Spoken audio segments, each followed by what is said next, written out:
Take two. I seem to be doing that a lot again. So I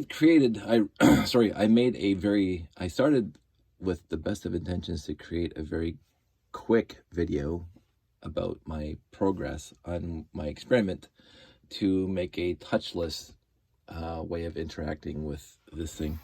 And I did it, and I got about 5 or 7 minutes into it, and then I just went off for about 50 minutes, and I said, oh, that's gonna stop. So I did not upload that one. I actually just deleted it off my phone.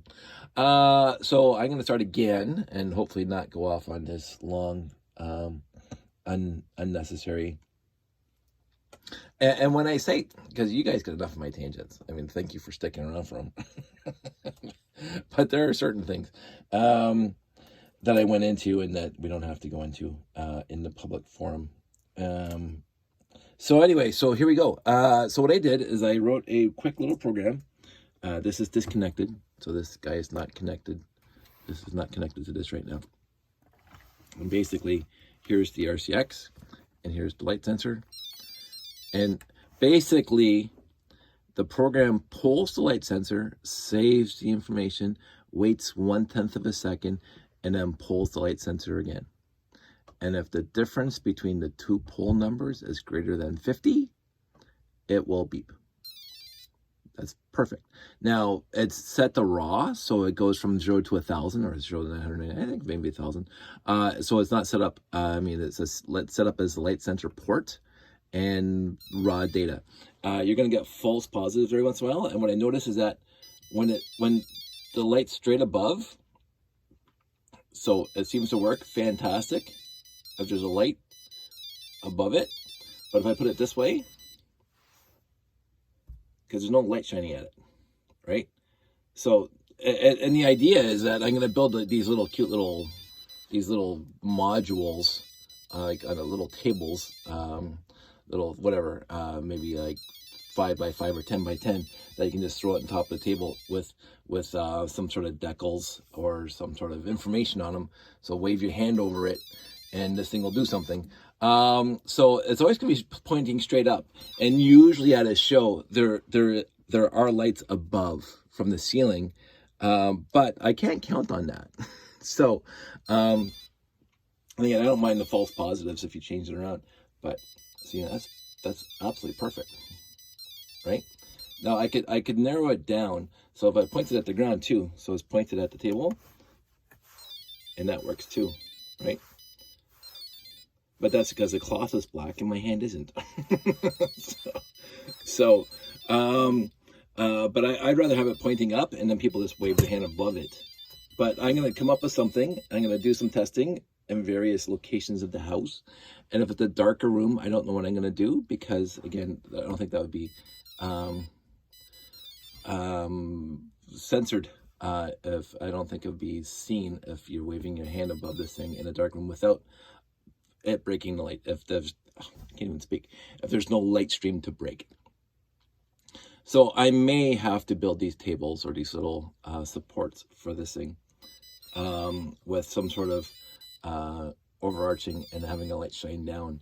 And this is where the sound or the ultrasonic sensor is better, because it doesn't rely on breaking the stream of light. Because you can go. It'll just detect your hand above it, right? That's the whole purpose of the ultrasonic sensor. And I don't have any for the RCX. As I said, there was a, it doesn't work, but if I go here, so right now you guys are making the thing work.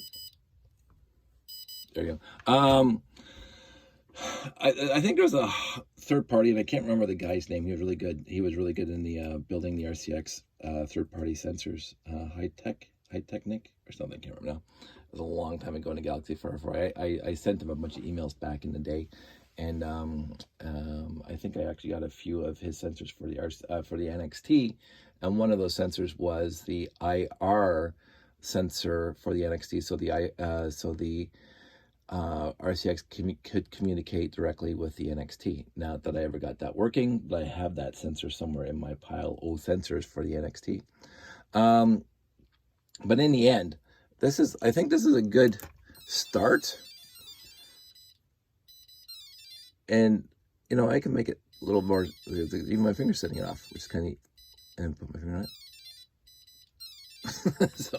so it's a good start, and I can't believe I didn't think of it in the first place.